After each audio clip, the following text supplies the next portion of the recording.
আসসালামু আলাইকুম। আমি একটা ওই ফালুদার ভিডিও দিছিলাম আর কি, রেডিমেড ফালুদার। তখন অনেকেই কমেন্ট করছেন যে আমি জেলিটা কিভাবে বানাই।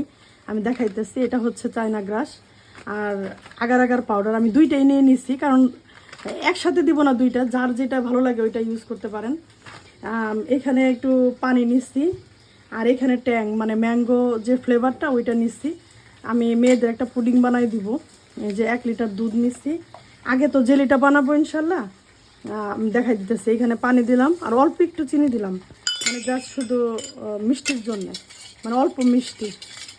আর যেহেতু এখন পাকা আম পাবো না, এর জন্য আমি আমের যে ট্যাংটা আছে ফ্লেভারের ওইটা নিয়ে নিচ্ছি।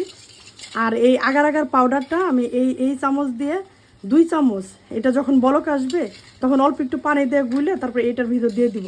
আর যখন জেলিটা বসাইবেন আপনারা অবশ্যই ছাঁকনি দিয়ে সেঁকে দিবেন, তাহলে কি হয় দেখা যায় দানা দানা থাকলে বা গোটা গোটা থাকলে ওইটা একেবারে ক্লিন হয়ে যায়, জেলিটাও সুন্দর হয়।